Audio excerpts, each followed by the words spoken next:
Curious. You would make an excellent cephalon, Tenno.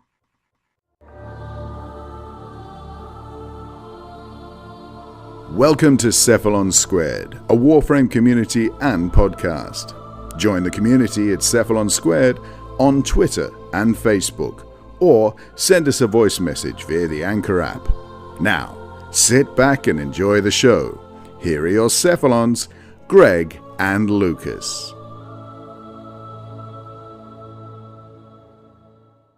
G'day and welcome to episode 8 of Cephalon Squared. I am your host as always, Cephalon Greg. I'm joined by my co-host Cephalon Lucas. How are you doing today? I'm good, mate. How's yourself? I am fine for a lovely Sunday evening. Off to the old office tomorrow morning. Can't wait. Oh, yeah. Woo. Exactly.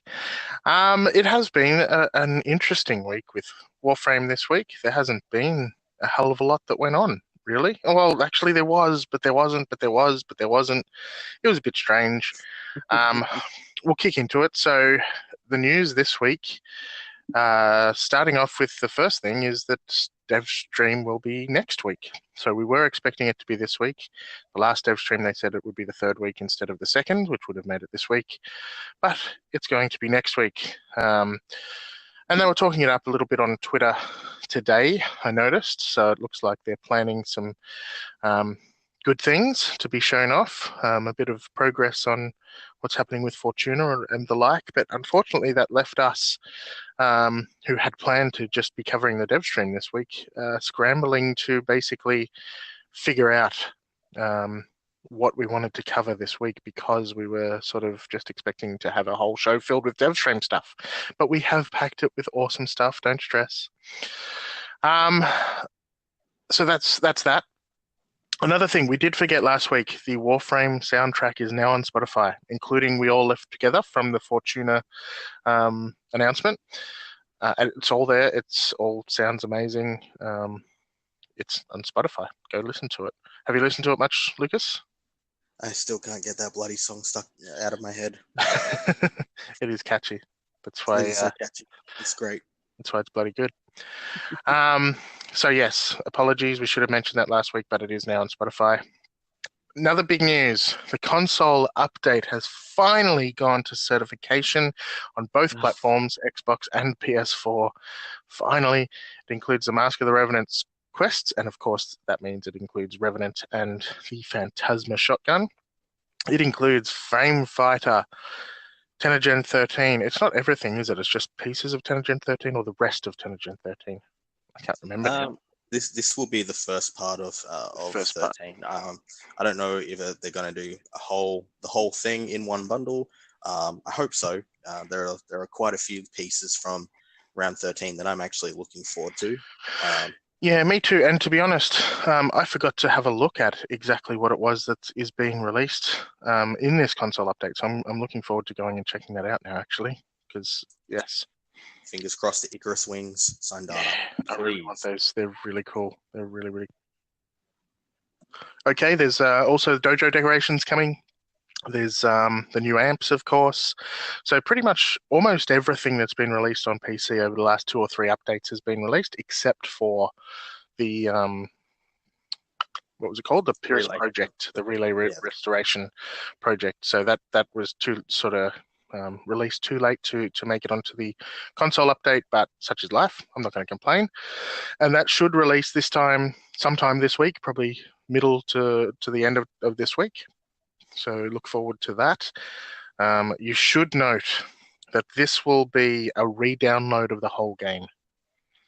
So it's actually a remaster. So Digital Extremes has actually gone through, remastered all of the content within there, and basically made it all a lot smaller. It's repackaged. It'll probably, I don't want to say it will perform better, because I don't know if it will. It's just going to be in a smaller package. So if you were to download the whole game today, it would be 48 gigabytes, but as of the next update, it will only be 24. So it's going to save you a whole bunch of room on your hard drive, but it does mean you'll have to download the whole game again when this update comes out this week. Keep that in mind. That's going to be a pain, but smaller is better. Yeah, it is, but yeah, it is like you said it is going to be a pain, because 24 gigabytes is a lot, and if you're in Australia like us and you don't have the NBN, which is up to 100 gig speeds, you're probably going to be shit out of luck. Good luck to you, brothers and sisters of the slow internet. I luckily have the fast internet and will not be an issue for me. What about you, Lucas? What's your internet like? My internet's pretty good. Not on NBN, but I've actually found that our internet is a lot faster than any NBN in our area. So I'm not really going to have much to worry about, I don't think. Yeah, NBN doesn't mean the fastest internet in the world. It's just a better internet than the majority of Australia. Anyway, moving on. Not everyone that listens to this is Australian. They don't need to listen to our crap. Our internet's terrible. There are new augments that have been released this week for PC, for Gara, for Korra, Octavia, and Wukong. Have you had a chance to look at them, Lucas? I've looked at what their base flavors kind of say, and I'm honestly not really excited for any of them. I mean, the Gara one looks good because it's adding a little bit of healing and support to her shatter glass shield thing. Yeah, but it looks a bit slow. Yeah. If you're taking I don't think it's enough to mitigate the damage. But then again, she's not going to be mega overpowered. And she does have damage reduction anyway, so... Yeah, no, that's true. I did see the Octavia one, I think was for the roller? The resonator, yeah. Yeah. Now, I did see a few people say that this was something that maybe should have already been a part of Octavia's kit from the get-go. Yeah. I kind of agree. I kind of disagree. I'm a bit on the fence with that one. Being able to basically click and go, bring your little rolling resonator over here, that's cool. Yeah, it gives us a bit more control over her abilities, much like Chroma's effigy augment that they did. Yeah, but that's far more useful. I don't know. I think this Octavia one, I don't know if it's worth a slot, to be honest, a mod slot. I don't know if it's good enough to be worth a mod slot. No, it's a parlor trick. That's all it feels like to me. It's a little bit of a parlor trick. I couldn't find any spots on my build for Octavia to put this in, so I'm going to say a hard miss. Wukong, I can't quite remember what the Wukong was for. When he's in his mist and he's moving around, any of your allies that are also within your mist get invisibility for 14 seconds. That could be useful. It could be useful. However, I don't know whether they're only invisible while they're in his mist, and if they leave his mist, which is only a 4-meter radius, whether or not they re-visibilize. So I don't know. If that is the case, then that's pretty shit and useless. But if it just makes them invisible while they're in there and then they can rush off and do their thing and continue to be invisible, that would be super cool. That would be. That would basically give Wukong a bit of an Octavia feel. As you know, Octavia has a bit of a passive where if you crouch in the beat of her third ability, you can actually go invisible. Like anyone in your party can do this. So what they're doing there with Wukong, they're kind of giving Wukong that little bit of a boost for stealth, much like Octavia has. Of course, it's not going to be as great of a duration by the looks of things, but it'll be interesting, especially if it works for rescue targets. So that'll make Wukong a little bit more useful. I suppose all they're trying to do is give him some reason to be used, because I don't think a lot of people see much utility in him. And to be honest, I don't think it's enough. But we'll see. It might be. Korra. All we can really do is hope for the best, really. Yeah. Korra needs a lot of... Well, she needs work. I don't want to say she needs a lot of work, but she definitely needs some work. And maybe this augment will help her. So essentially, as you're whipping your targets, there's a damage increase. It stacks 3 times. So you can continue to whip away and kill dudes. You can use her number 2, I think it is, to ensnare them and then whip the shit out of a bunch of dudes. It might make her more useful, but may not if you have to spam that whip constantly. But then again, whenever I use Cora, I'm continually spamming her whip anyway because it's fun. I personally have not used Cora, so I can't really say anything about this, but the idea of a damage boost on her whip ability actually sounds pretty good. Yeah, so we'll see how that goes. Anyway, not yet released on console, so we won't be able to use it for a little while. Hopefully it'll come with the Pyrrhus project. You probably knew about this, but we just had a double credit weekend, which is just finishing. So if you didn't know about that, I'm sorry to have to tell you that now, but that is really cool. I know a whole bunch of people that spent time in the index, including our moderator, Lars. Shout out to Lars, who made himself a bajillion credits. Good going, sir. And, I'll be upfront and honest, I didn't play much Warframe recently because Destiny 2 came out with Forsaken, and I've been playing a bit of that. So I didn't do much indexing or anything. So, what about yourself, Lucas? Yeah, no, I haven't really done much indexing either. I find if I'm going to do index, I'm going to do it with a group of people that I can count on. And I just don't see much of a desire to jump into a pub group. Yeah, and in reality, I've got enough credits already. I mean, I don't have hundreds of millions like some players do, but I've got enough to be happy with, and I don't really need more. I'm okay with what I've got. So, but still, I'm sure it helped a whole lot of people, especially those in the low to mid range of the game, where you do need a hell of a lot of credits. So, good work, DE. Now, during the week, DE also announced that they're adding a player search bar. Did you look at how this is going to work, Lucas? I couldn't actually find how it's going to work properly, but my guess is it's just going to be basically when you go to your friends menu or your clan menu, you can just like type in at the top of the screen player name and basically find them through a list like that. This, honestly, I had actually expected something like this to be in the game at a much earlier date. Yeah. It's good that it's finally coming in. It's just it's not really a big deal. It's just a bit of a quality of life improvement. Exactly, quality of life. That's exactly what I was looking for. Yeah. So I think that's good that they're finally putting something like this in. It will make it easier to search for specific people. So yeah, depending on how many friends you've got, I guess. And some people have probably been playing the game for a bajillion years and have, I say a bajillion a lot, and have a lot of friends, maybe a bajillion friends. I don't know. Neza, however you want to say his name, he's getting a rework.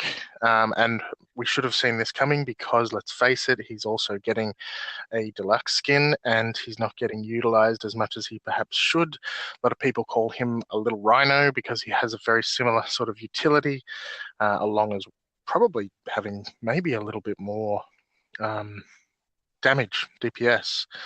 But I find that he just doesn't scale as well into the late game as Rhino does. So what's the point of using him if you've got someone who scales right from the very low game to the very end game in Rhino? So these reworks I have an eye on. I find them very interesting. So his number one, which currently is a channeling skill. So basically you turn it on and you leave fire behind you while you run and you slowly tick down energy, is going to be time-based. So you will use it and there'll be a duration, and at the end of the duration you cast it again. I prefer it as a channeling based ability personally, but I can also see the value of this because he has so many other abilities that they're going to sort of boost, and you need to make sure that you're utilizing your energy better, more efficiently. And when you're using a channeling ability that is just constantly draining your energy, eventually you're going to run out and everything's going to stop and none of your abilities are going to work. So I think having that duration base, as long as you can sort of extend it and it's pretty long, might actually work out for him in the long run. What are your thoughts on that? my thoughts, I am actually really glad that they're swapping over to a duration based.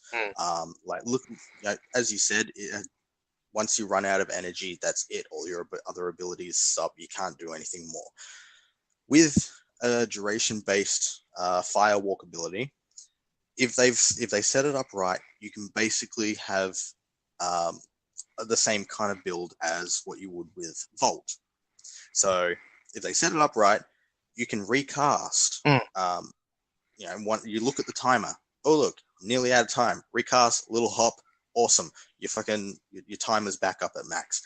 That's great. That also means it's going to have a strict energy cost, which for a first ability usually isn't all that high. I mean, you're usually looking at 25 most, but throw on a bit of efficiency, and you drop it down to 15 energy a cast. Yeah, it'll be nothing. I reckon it'll be really good. That's great. Yeah, that's going to be fantastic. Not only that, but while you're doing channeling, the only way to regenerate energy is by picking up orbs. Yes. This way, you can use other means to regenerate energy. So this is actually going to be a massive change to the whole Nezha playstyle, and I'm looking forward to it. Yeah, I didn't think about that last point. That's really good. Now, his second ability, Blazing Chakram. So he throws his hula hoop at enemies, and causes them to be injured, sometimes die.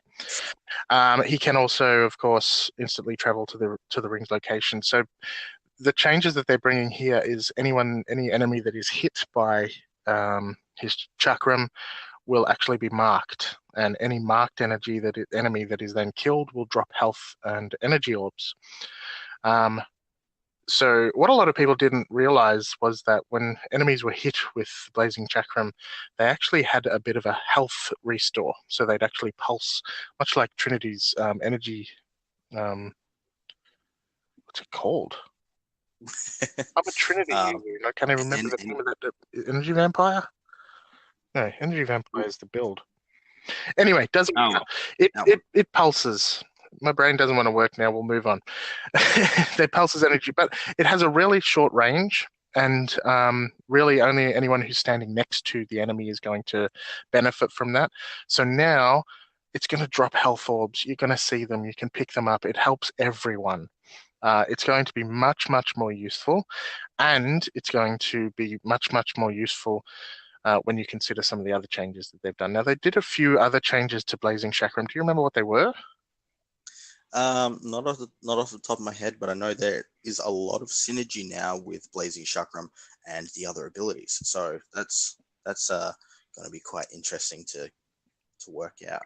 Yeah, so I'm interested to see how that goes. So the third ability, Warding Halo, to date has been basically 100% damage mitigation.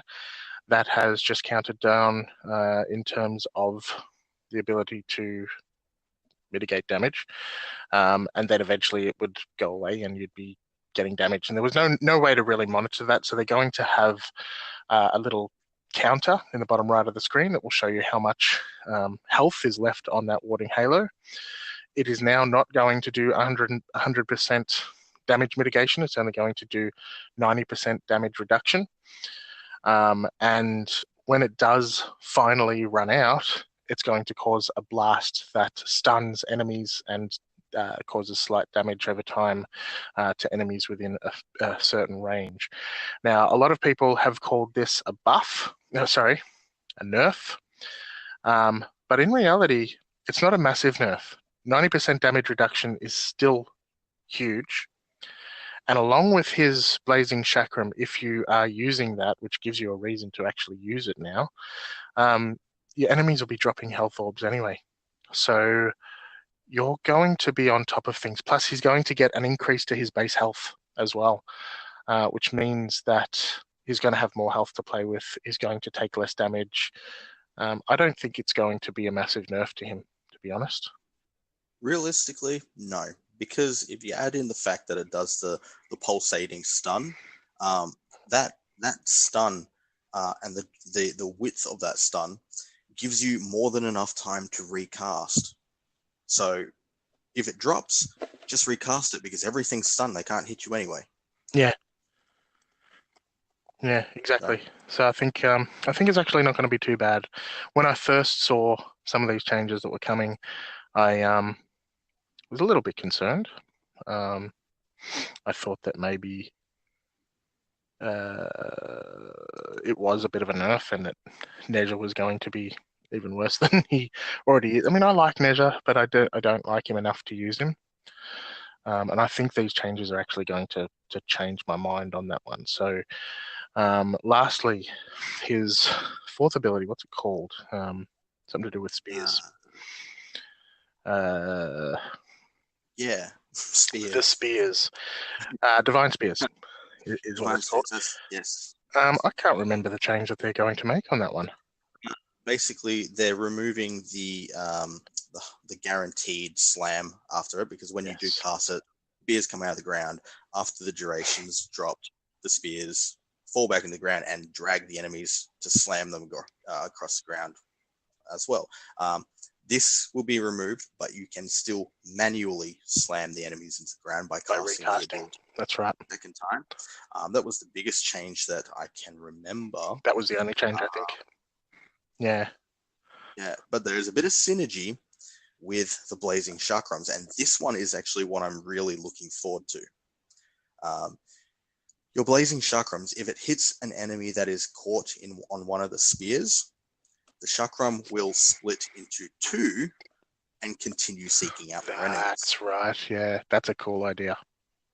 So just imagine you get into a mob, you smash out some divine spears, you get everyone caught, let's say 6-7 enemies, you throw out your Blazing Chakram, now there's like 7 or 8 Chakrams flying around, smacking people around. That's fantastic. Yeah, I like the idea. I'm not going to complain. I'm looking forward to that. I'm a little bit confused as to how the teleportation will work with that. I mean, if you recast the Chakram after it's split, what happens? Like, that's going to be interesting. It's going to have to be experimented with. Does it follow the path of the original Chakram, or does it follow the path of the newest Chakram? I don't know. We'll find out. Yeah. But that is something that is the biggest thing I am looking forward to with Nezha's kit rework, because the Chakram is fantastic on its own, but multiple Chakrams are better. Yeah, definitely. Plus, he's getting his deluxe skin, which looks amazing and is going to be fantastic. So I think everyone's looking forward to that. So I actually, initially, I thought the Nezha rework was not great, or I was 50-50 on it. Now I'm actually thinking it's going to be much better. So kudos to Pablo at DE for his work on that one. And that was pretty much all of the news that happened during the week. So, like I said, there was a lot, but there wasn't, because, I mean, the console update is really just a console update. All of the updates that we've seen before for the PC. And the Nezha rework hasn't hit us yet. It's just what's coming. So it's all good stuff, but a little bit quieter than usual. Keeping in mind that the Nezha rework is not finalized. These changes can actually change at any given moment. So just keep in mind that this may not be the end result. Yeah, exactly. Alrighty. And some news on the podcast front. Of course, our competition is still coming along. We have had some people enter the competition, so thank you to you. You good people who have done so, you know who you are. We haven't had as many entrants as I was perhaps hoping or expecting. So there's plenty of chance for you to win. Some feedback that I did get was that maybe I made it a little bit complex. So apologies for that. Let's keep it easy. All you have to do is share about the podcast, let people know, and let us know that you've done it. So however you choose to do that is up to you. If you want to share on Twitter and say, hey, check out the Cephalon Squared podcast, tag us in that, and then we'll see it, and you get one entry into the competition. Do the same on Facebook, whatever you like. However you want to let us know, and that will be your entry into the competition. So spread the word, help us get noticed among the community, and Help us grow. Yeah, the more we grow, the more useful the rest of our attempts will be. So, I mean, we've got, of course, the Facebook group, we've got Discord, all that stuff. Everything is growing. Things are starting to be more active in all of those places. But, as we grow and we get more people, it will become even more useful to the users. So please, let's do it. On that front, we finally have a website coming soon. I was hoping to do it this weekend, but it just didn't happen. There was too much else that happened in my own personal and family life that I just couldn't get a chance to do it. But it is coming really soon, and we're looking forward to it. So that will be there'll be more notes on what's in the podcast and things like that, and more articles about Warframe. Be a Warframe dedicated website, so that will be a lot of fun for us. We have implemented some improvements to the Discord, so it is much better in there, and that has been growing. We've had 4 or 5 people join in the last few days, actually. So everything is coming along Millhouse. So that is all of the news for Warframe and for the podcast this week. On to our discussion topic. So we had a bit of a think, what the hell do we want to talk about this week? And Lucas had the very clever idea that the game itself, a lot of what we talk about is what we can do as individuals to make the game better, or to enjoy ourselves, or whatever the case may be. But in the end, it's really a multiplayer game. It's made to be played with other people, to play with friends. As you get into higher level, more difficult content, yeah, sure, you can still solo it. There are people out there that love to be that guy that can do everything on their own, and good luck to them. But, the game is designed for up to groups of 4. And the Warframes themselves, while they are each individually designed to be able to be a powerhouse of their own, the game is kind of an RPG. So certain Warframes are more suited towards being support. Some are more tanky.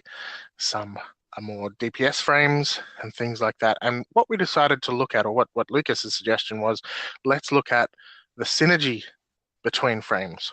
What works well in certain situations, what doesn't work well in other situations. Rather than everyone going into the same mission as a limbo, which, as we all probably know, if you have all gone in as limbo, works really well. What else can you do there that's fun for everyone involved, that you can actually work together to get things done? So, one example I have that I know works really well, because I've done it quite a lot with members of our clan, is I was about to say Necros and Hydroid. So if you have a Desecrate Necros and a Pilfering Swarm Hydroid, you get all the drops basically, and it's the perfect farming team up. Anyone else can come along for the ride, but as long as you've got a Necros and a Hydroid and you've got the right augments on them, you will get everything you need in terms of resources and more. So that's one of my favorite synergistic team ups. You got some suggestions, Lucas? I do. First off, I got to say though, is it just me, or do I seem to have a thing for synergy? I mean, we've spoken about companion synergy. There's been synergy based on mods. Now we're talking about Warframe synergy. So I've clearly got a thing for synergy. I think you've got a thing for synergy, and that's all right. I'm not judging. Yeah, you are. A little bit. A little bit. So yeah, okay. One of the ones that you and I have actually worked on. And this worked really well. If we threw in a Hydroid, I don't know exactly how well it would work, for the simple fact that He's a bit haphazard. The tentacles are a bit all over the place. But a Desecrate Necros with a Vortex Vauban. We did a few rounds of survival where we found a nice choke point, and we just had waves and waves of enemies coming in at us, getting caught up in the vortex, and then getting torn apart for the desecration loot drops. And because Vortex sucks all the loot to a single point, all you had to do was basically stand there, and everything would die as it ran towards you, and all the drops would then go straight to you. So it was quite easy to just stand in one spot and get everything. Yeah, that worked really well. I mean, there are certain people that may not enjoy the stand in a doorway and kill everything as it walks in gameplay, but we did. Yeah. It really worked for us. Laugh. We had a good old, and to be honest, we haven't done that since then. We should do it again because it was pretty fun. We should. Yeah. We'll have to. Definitely have to do it again. What do you have any resources that you need farming? God, I haven't even thought of it. Probably the answer to that is probably yes. I mean, we still have a couple of things in the dojo that need researching. Mutagen samples. Yeah, that's a pain in the ass. Okay. Yeah. We have the farming on Eris for that. Yeah. It was a couple of survivals like that. Yeah, I think we can do that. I think we can do that. So there's a couple of farming synergy groups there. There's another one that if you put Trinity in any group, Trinity works great because Trinity is there to love everybody. Yeah, I mean, Trinity is one that I was going to suggest as well because I do love using Trinity. She's one of my more preferred frames. And it depends on what kind of build you go, but regardless of what you do, whether you do an EV build or a Bless build, you're just going to keep people topped up on their health and shield. That's pretty much all you're going to do. I think an EV build is better because they're topped up on health, shield, and energy.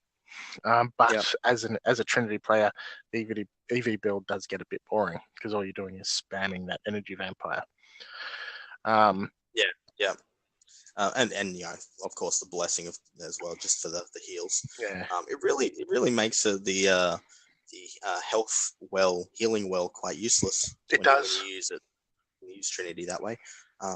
It does. It makes it perfectly useless. And if you have an EV build, the link ability is also completely useless. Which is why a lot of players prefer to do the Bless build because that's more of a duration build. It allows you to use link and keep using Bless, so you're just topping up the health and shield constantly, and you also have your own link to other enemies, so you never die as well. But Trinity is always good because whenever you're doing something at a higher level, and therefore you need to use a lot of abilities to control the enemies, corral them into certain areas, and kill them all in massive gulps. That's a terrible choice of words, but whatever. That's what I chose. I'm sticking with it. You need to have your energy constantly and consistently topped up, and we're on topic tonight because I think we've got some tips in regards to energy regen a little bit later. I don't know what you're on about. But that's what makes Trinity really useful pretty much with anyone that you want to use alongside her. Yeah. Now, when you compare someone like Trinity, who is all about supporting everybody, to someone like Haro, which does essentially the same thing, but he's a little bit more selfish about it because all of his healing comes from kills that he's done, or if the ability stretches someone else, he has to get the kills. Yeah, if you're using him, you basically have to tell your teammates, don't kill anyone. I've got to get the kills because that's what gives you your boosts. Yeah, so it's a bit more of a greed frame for that.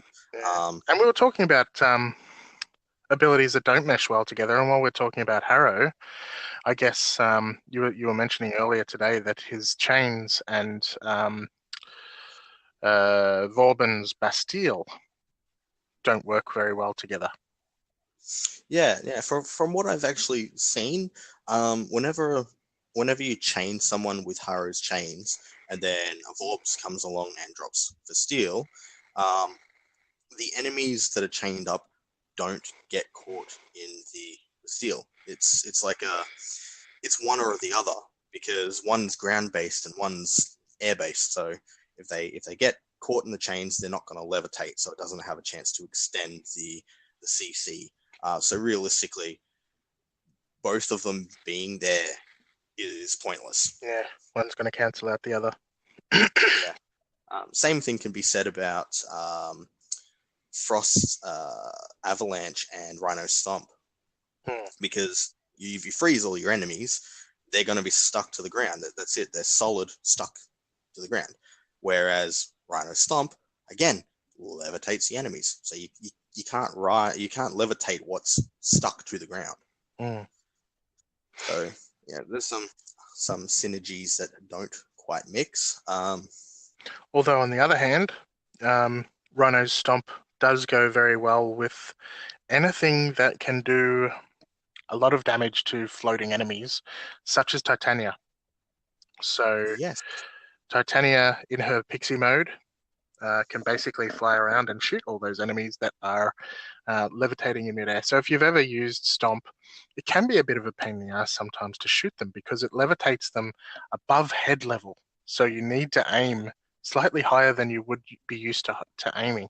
It's not that difficult, but it's a cinch for something like Titania. So she goes really well with a stomping Rhino. Yeah.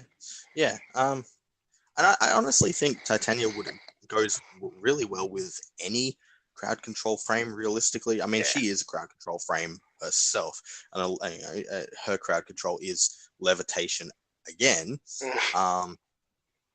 But because of that, the fact that she can adjust her level on the field from ground to sky, then yeah, she's good for pretty much any form of crowd control ability. They're looking at some of the frames that people don't realize actually do have a pretty good synergy. Limbo is one that comes to mind, and I see all the time. There has been very few times I've found people that are willing to accept Limbo as part of their squad. Yeah. I get it. I totally get it. If you're not playing with someone who knows how to use Limbo can be a pain in the ass. I understand. But if you're playing with someone who knows how to use Limbo, especially in groups, don't touch Banish. Just use your 2 and your 4. Cataclysm, Stasis, Freeze Time, make a huge bubble for anything. Yeah, that is the only way to use Limbo in a group. The synergies with Limbo is basically if you run into his bubble and you kill any enemy in the bubble, you get energy back. Any kills that occur in the rift grant energy back. There is synergy pretty much with everything there. Yeah, and it's easy because you stay inside the bubble, and while you're inside the bubble, you can kill things. You just can't kill things outside the bubble. Yeah, exactly. Yeah, unless of course they're banished. If they're in the rift but outside the bubble, you can shoot them from inside the bubble. That again though, don't risk it. You will piss a lot of people off. You'll end up banishing the wrong people. It's annoying. It's no point doing it. Yeah. On the other side of the spectrum, though, we have Mesa. Mesa's amazing. Like, I don't know how many people realize this, but Mesa's Peacemaker exalted guns can literally shoot through any obstacle created by another Warframe. Mesa, they can shoot through Frost Snow Globe. They can shoot through Cataclysm. Can you think of any other hindrances? I mean, I'm drawing a bit of a blank here. I'm sure there's something else. Probably shooting into Gara's glass wall dealy. Yep. Guaranteed that probably can occur as well. Mesa can shoot into everything and anything. It doesn't matter. There's great synergy. And that is super cool. And she's the only one that can do that, to my knowledge. It's only her to my knowledge, exalted pistols. Yeah. So, that's just some of the synergies. I would really like to see some people maybe in our Facebook group or our Discord send us some of their favorite synergies. That would be a great read just to see what people like to use with what frames. Yeah, and we deliberately tried not to look at the usual Banshee and Saren and things like that. A lot of people are very, very used to using those, and there's plenty of people that talk about that. And if you are someone that loves Saren, like you said, post it in our Discord, post it in our Facebook page, because there are a lot of synergies between a lot of different Warframes. We just wanted to give a few different examples to get a conversation going. But yeah, let us continue and move on. We had a bit of a chat about that one, but we have had a couple of long episodes recently, so we do want to try and keep this one within an hour if we can. And we will move on to today's first topic, unless you had one more thing you wanted to say on that, Lucas.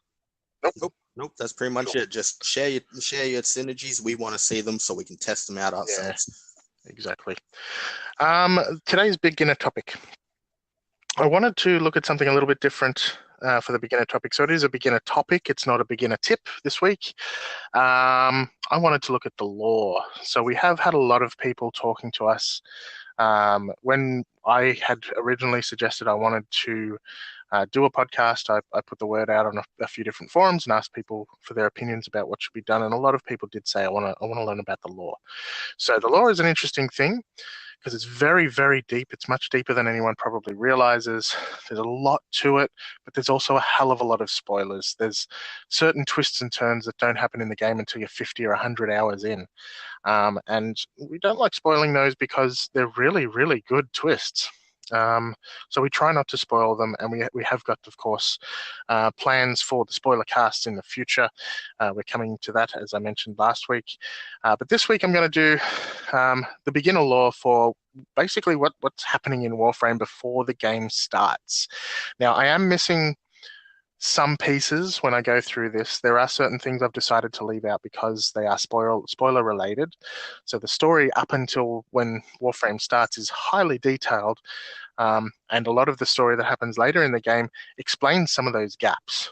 I'm leaving out the gaps. So when you start the game, what do you need to know for when you first start the game? So essentially everything revolves around the Orokin. Let's look at who the Orokin was. So the Orokin was a humanoid race. So imagine us here on Earth. We developed over time. We advanced our technology. We left Earth and we started exploring our galaxy. That's what the Orokin did. Warframe may or may not be set in our real-time timeline. There's no reason why it has to be. There's no reason why it doesn't have to be, and it's never been explicitly stated. But it's easier for us to refer to any humanoid character in the game as being human. So I'm going to continue doing that. So the Orokin were an advanced humanoid race who ran the Origin system. So essentially, they got to a point where they were so sophisticated, they were in charge. They were building shit throughout the universe that the Origin system. They built the junctions. They built what's the word I'm looking for? Outposts on all of the different planets throughout the system. And as a result of their technology, they were at the top of the pack. Now, where does the name Orokin come from? Nobody really knows. The game has never explicitly stated it. There is something called Oro within the game. And it's something that's really sort of kept within the conclave. But whether or not that has anything to do with the Orokin themselves is kind of unknown. There are some people who have stated that it is the Oro that is where the Orokin came from, and the humans in the past that partnered with the Oro became the Orokin, but I've never been able to find actual reference to that as being a truth, so I've left it out here. So whether or not that is the truth, or whether or not the Orokin is just the leaders of the caste of humans, is still to be sort of determined. So eventually the Orokin discovered the Void.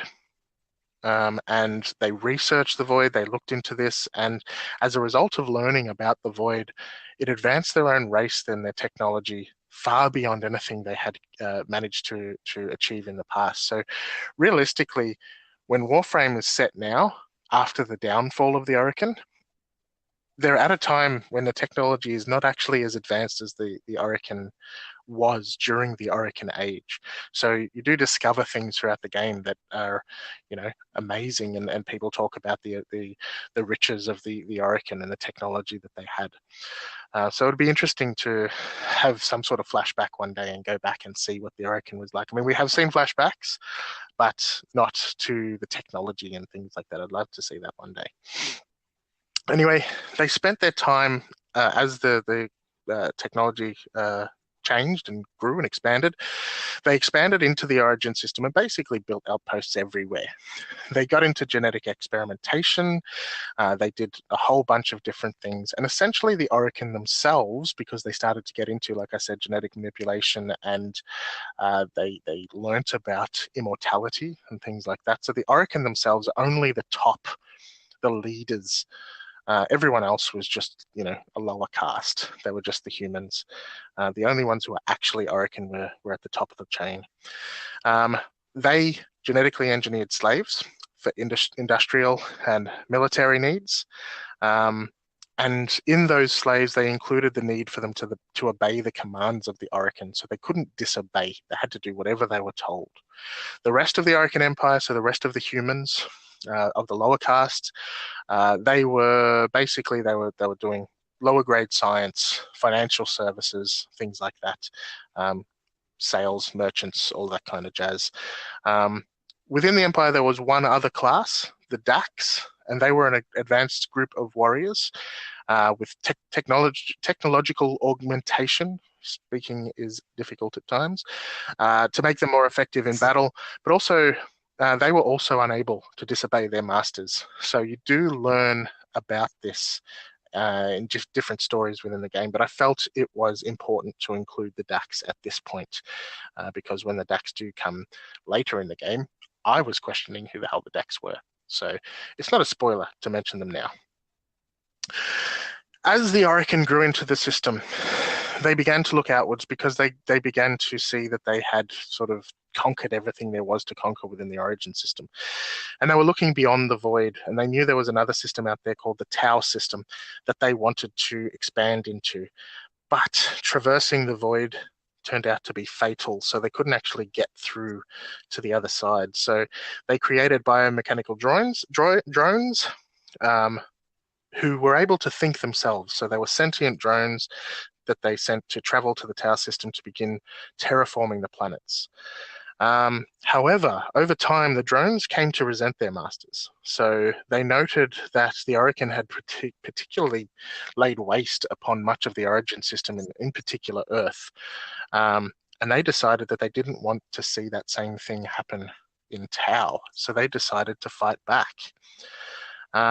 Unfortunately for the Orokin, they had really designed these sentients to be powerhouses. So they gave them the ability to resist and adapt to all forms of damage so that they could self-heal and self-replicate, which made them a really formidable force. And the Orokin, they struggled to defeat them. In fact, they were losing. So they engineered a techno disease, which they referred to as technocytes, and they tried to infect and destroy the sentients. But this caused more problems than they realized. The disease spread out of their control, and it started to infect everything within the system. So they decided, in a desperate attempt to defeat the sentients, they decided to use Warframe technology and the Tenno. And exactly who the Tenno is and where they come from is a story for another time. But they utilized the Tenno and their Warframes to defeat the sentients and push them back. And we'll get to that during a spoiler cast. Eventually, as a result of that, and a result of a couple of other things, the Orokin were overthrown. They were destroyed, and for all intents and purposes, almost all of the Orokin were killed off. And at the start of the game, the knowledge that you have is that there are no Orokin left. Without these Orokin to rule the system, and without the ability for the sentients to reproduce, because they were unable to reproduce once they traversed the void, the origin system was left in a semi-peaceful disarray. So the remaining humanoid factions were left to pick up the pieces. The infestation had mostly died off. The sentients were all destroyed in the war, and the rest of them were left in the Tau system with no way to come over. The humans were left to rebuild. So if you remember, there was the industrialized military. They became the Grineer. The financial faction became the Corpus. And there is evidence that the Corpus actually existed as a faction that was resisting the Empire all the way back during the Orokin era. But that doesn't really matter at this stage, and there's not much information in regards to that anyway. The Infested was pretty much mostly wiped out, and they do come back at the start of the Warframe story, and that's part of the initial story. And of course, the remaining sentients were left in the Tau system. So when you are brought back to life, that's something I missed out. So for fear of the return of the sentients, there was a being called the Lotus who decided to put the Tenno to sleep because they were the warriors that stopped the sentients. Everything was at peace for now. So what we understand at the time when we start the game is that the Tenno were put to sleep in case the sentients ever return. The reality of the story is a little bit different, but that's sort of where we start out. The Grineer are trying to rebuild what they think the Empire needs to be under the control of their queens. The Corpus are just trying to they're just trying to be the power within the universe. And then there's the Tenno who wake up into this disarray, and that's where we are at the start of the game. Anything that I missed, overlooked, or perhaps explained incorrectly, Lucas? No, I think you pretty much covered everything quite well. I do want to point out the little bit of information relating to the Corpus when they were supposedly acting as a resistance to the Orokin. That actually comes into a bit of Vauban's history. As you can imagine, he does have a little bit of a corpusy design to him. Engineer.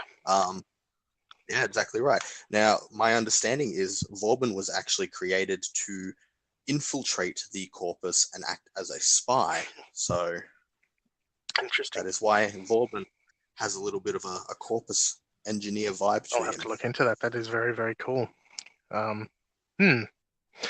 So that is the lore at the start of the game. It is, like I said, extremely complex. And that's only a piece of the story because I had to leave out so much of what really happened, and you learn that over the course of the game. So stick around, check out our spoiler casts, and we'll go into that in more detail. I don't think there's much more that I can go into without spoiling things, so we may not do too much lore on these episodes. On to the advanced section. Again, we do tend to get things wrong sometimes, so if we do, please point them out. Be friendly. We're human too.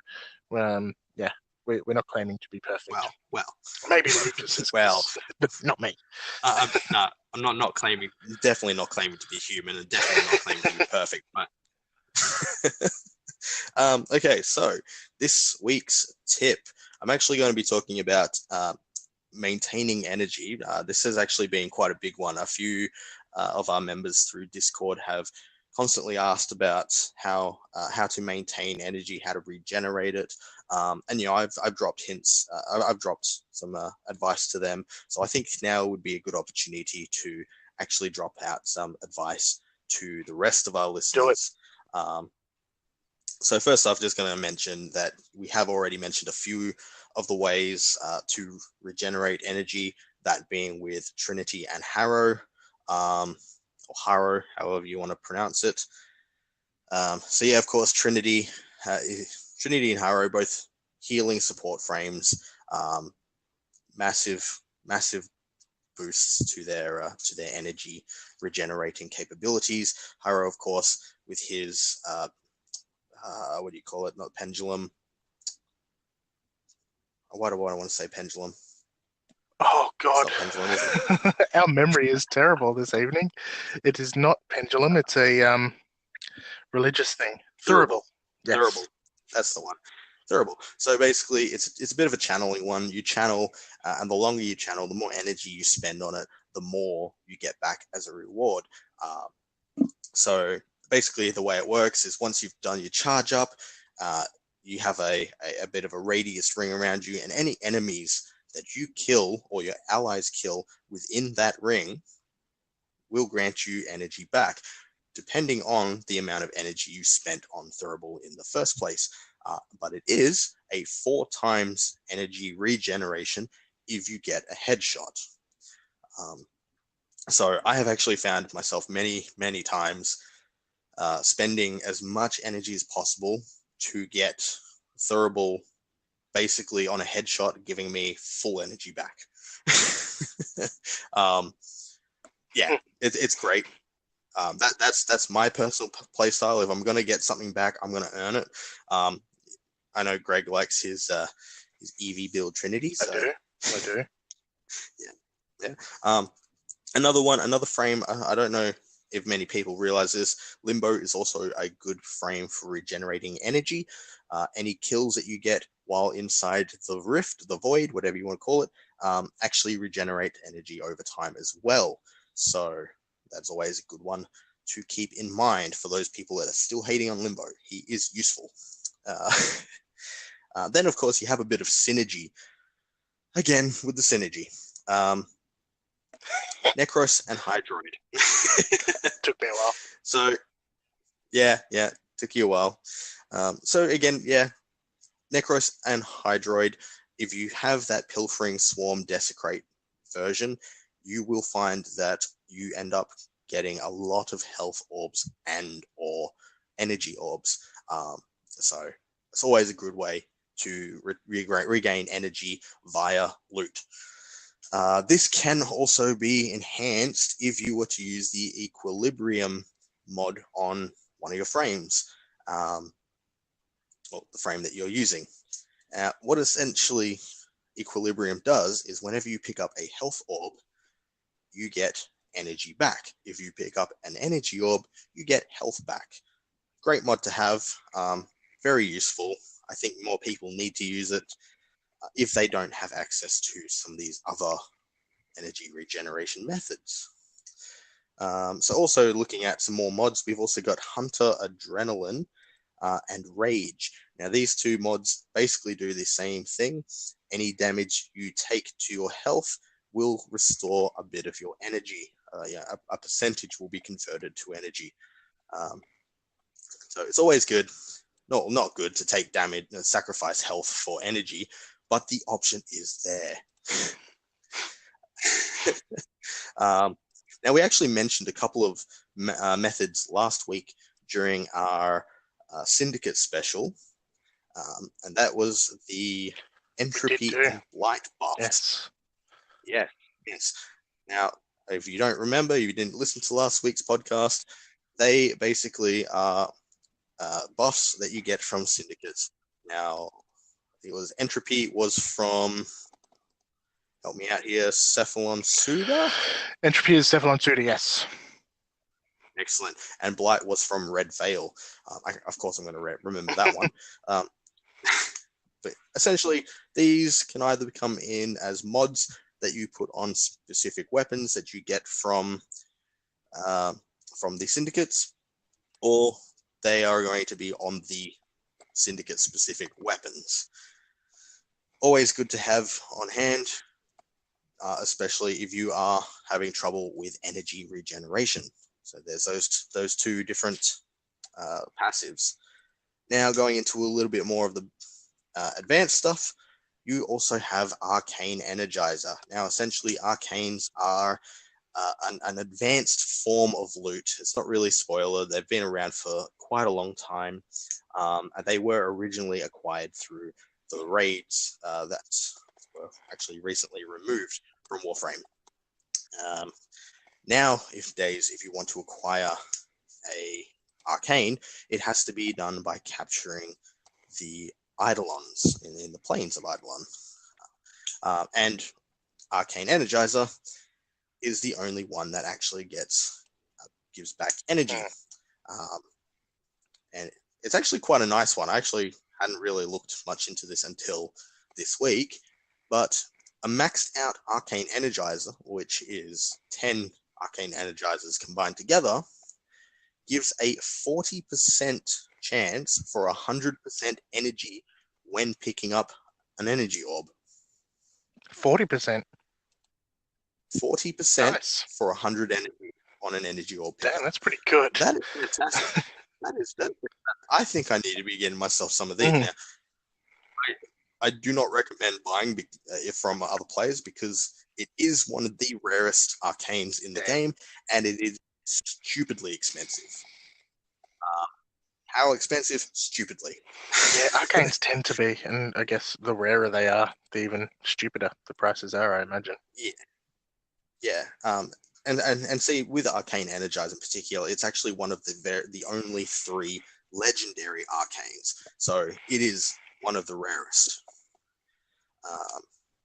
Now, of course, you can just go and be cheap and just get yourself some energy pizzas. They are always a viable option.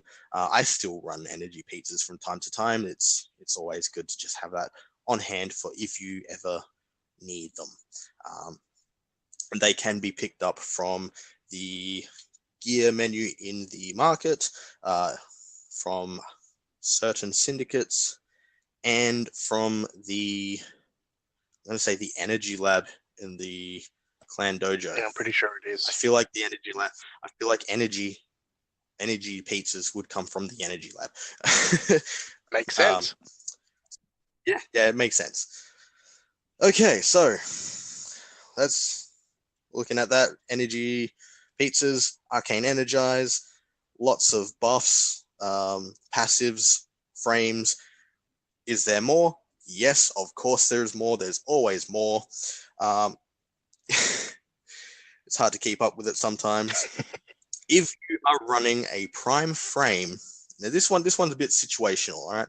If you are running a prime frame in any Orokin Tower level, be that Derelict or the Void itself, if you're running a prime frame and you come in contact with a death orb, one of those shiny little orbs that either does a rotating laser or a ground slam shockwave thing, go in contact with it because it will do a single one-time only pulse that gives 250 energy to everyone nearby. Damn. It's great to be prime. Damn. There is also another method. I'm not going to get too much into detail with it. It's definitely something more for spoiler casts. All I'm going to mention is that there is something later on called focus trees. And one of the focus trees in particular has a few energy-related passives and abilities. One ability in particular being whenever you pick up an energy orb, it will then give you extra energy over time for a certain duration. And then another ability where it creates a small bubble where while you're in that bubble, or after you've been through that bubble, you get certain amount of energy back over time for a period of time. So they're definitely something worth looking into for when you hit the later games. So that's always good. As I said, don't want to get into too much detail with it because it is very, very spoiler heavy. So from that, I'm just going to move on to the next one, which isn't so spoiler heavy. Well, actually, I take that back. It kind of is. We're good at that. My bad. All right. Yeah, we're good at that. Okay, so there is a weapon that you hit, that you reach late in the game called the Broken Scepter. This weapon can only be acquired through a specific quest, so everyone is guaranteed to get it if once they reach this quest. And essentially what the Broken Scepter does is while you're holding it, you knock down an enemy, kill them, whatever, you can then drain their life force out of them. If they are organic, you get a health orb. But if they are robotic, you get an energy orb. So definitely something worth looking out for. Energy regeneration. There's so many methods. There's probably more methods than what I've mentioned. So look out for them. there's probably more methods to come still. Yeah. Energy regeneration is possible. There's lots of methods. Very good. There are a lot of methods. I didn't know some of those. And in reality, geez, we love using our abilities, don't we? So having more of the ability to generate some more energy is a good thing. So thank you very much, as always, Lucas. Okay, moving on. This week, to finish off the episode, of course, we have our community call out, and I've just noticed when I'm looking at my notes that there is one particular person that is in pretty much every single thing that we're going to be mentioning this week, and that is Whooshi from our Discord, who is one of our more active members there. And without Whooshi, the Discord would be a much quieter place. So we thank you, Whooshi, for being you. And I do need to upfront apologize for last week.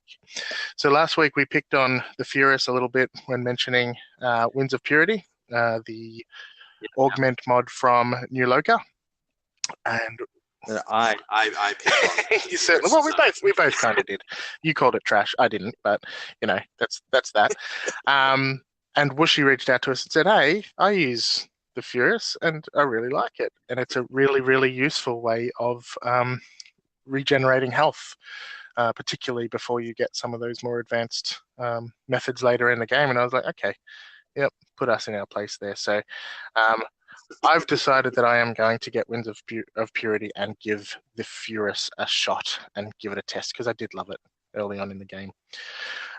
Moving on. We do want to also give a shout out to Whooshi again and to Bostrom NZ, also from the Discord, who both pointed out to us that the augment for Dark Dagger can actually be used on the Rakta Dark Dagger. So we said last week that we weren't quite sure, and the answer is yes, it can be. So I would imagine that it's not useless because it's of the Red Veil ability. I forgot what it's called, but it sort of gets cancelled out on the augment, but the augment's still pretty good in itself for what it does offer the Rakta Dark Dagger, although the Rakta Dark Dagger is realistically a more stealthy weapon than anything else. You can do the next one, Lucas, because it is sort of your thing. Yes, okay. So over the last couple of weeks, I've actually been thinking of how we can try to get more people involved with our Discord, and this week it kind of accidentally happened. Now again, Whooshi, thank you so much. Now Whooshi actually mentioned something this week that kind of caught my attention, and just out of a joke, I said that Whooshi deserves all the cookies. I'm going to stick with this. It's a thing now. So this week I would like to introduce the Cephalon cookie callouts, and I'm going to do 2 cookie callouts this week for our Discord members. The first one, of course, is for Whooshi. Again, thank you so much for being a part of our community. It's always great seeing your messages in the Discord. But the one thing that Whooshi mentioned this week that really caught my attention was how awesome it would be if, when they did Melee 3.0, we got slam finishes. Yes. Oh my god. That would be super cool. Slam finishes. Fantastic. This is just a great idea. Game breaking. Game changing, maybe. No, ground breaking. Okay, yes, that's better. Hilarious. So thank you so much, Whooshi, for being our first Cephalon cookie call out. A second Cephalon cookie call out goes out today to Pro Wingman, another member of our Discord. Now, Pro Wingman, we've had a pleasure of playing with him a few times. He's a great guy. And every single time we see him active in the Discord, he's always offering his assistance to the newer players. Yeah. So this is a call out to Pro Wingman. Thank you so much for being a part of our community, and thank you so much for always offering your services to the newer players. Yeah, team player. Real stand-up guy. Definitely. So he's also helped me out as well. So thanks to Pro Wingman. Cool. So the Cephalon cookie callout is going to be a thing from now on, and it may develop into other stuff, but this is what it is for now. Lastly, I did remember something while you were doing your energy regen thing, and that was something else that I think is really going to be useful on Measure will be the health conversion mod, because with your Blazing Chakram dropping health orbs, picking up health orbs is going to convert that into armor, and you are going to be invincible. So health conversion is going to be a must-have mod for Measure, so that's going to be really cool. Because you know what? You've just given me another idea for energy regen. Measure with equilibrium. See? Thank you Another very one. much. Exactly. See, it never ends. Okay, and that is pretty much this week's episode. We did want to make it short, and we didn't. So apologies for that. It doesn't matter. It's always about an hour every week, and this is where we're at this week. Don't forget to reach out to us if you'd like to be on the show as a community guest star. We haven't had one for a couple of weeks. We did have one planned for this week, but the person who was going to be on was a bit unwell. So apologies, and of course, that is absolutely fine. So yeah, reach out to us any way you'd like to, and let us know you'd like to be a community guest star. It is for absolutely anyone that listens to us. Let's have a chat about Warframe. Tell us about what you do and why you like the game, and be on the show. Spread the word. Closing. Join our Facebook page and group, whichever you like. Follow us at Twitter on Cephalon Squared. Join our Discord. The information's on Facebook and Twitter. Email us at cephalonsquared@gmail.com. You can go to our YouTube, but I haven't updated it recently, so apologies for that. There is so much stuff I need to do. Keep an eye out for our website, which will just be cephalonsquared.com, most likely. You can submit messages to us, voice messages via Anchor that we can put onto the show as well. That's the Anchor app, ANCHOR. And give us a rating on your podcast platform like iTunes. This really helps spread the word and let us grow. So please do that if you are enjoying the show. We'd really appreciate that. But realistically, thank you so much for everyone that has been listening to the show. We have hit a bit of a milestone in the last week that I wasn't going to mention, but I decided stuff it may as well. So we actually hit 400 listeners on our first episode, which is really great for such a small, burgeoning show, and we really appreciate every single one of you that has listened. So please give us some feedback. It's a hard thing to say. Maybe some of those people only listened to that first episode and never listened again because of the sound quality. We fixed it, guys. It got better. But no, every one of our other episodes are heading in that direction very quickly as well. So let's grow. Let's make this community really active and helpful and positive is preferable. So I am Greg Newbegin. I'm your host. I am Mad Capsules on Twitter. I have a website, madcapsulesgaming.com, and I am joined by Lucas. Who are you? Oh, I am Lucas, as you've just kindly pointed out, and you can find me on Twitter, Silverlight, SILVRLGHT. Very good. Okay, and thanks as always to Jan at disco_box on Twitter for the intro and outro. His voice is sublime and makes me giddy. Thank you again for listening to the show, as always, every week. We look forward to next week when we expect DevStream 117, I think it is. So have a good week. Play Warframe or Destiny if that's what you're doing at the moment. Warframe's not going to go anywhere. It's only going to keep getting better. And we'll see you next week. Bye-bye. Thanks for listening to Cephalon Squared. If you'd like to contact us, send an email to cephalonsquared@gmail.com or get in touch via Twitter or Facebook. You can also join our Discord or send us a voice message via the Anchor app. See you next week.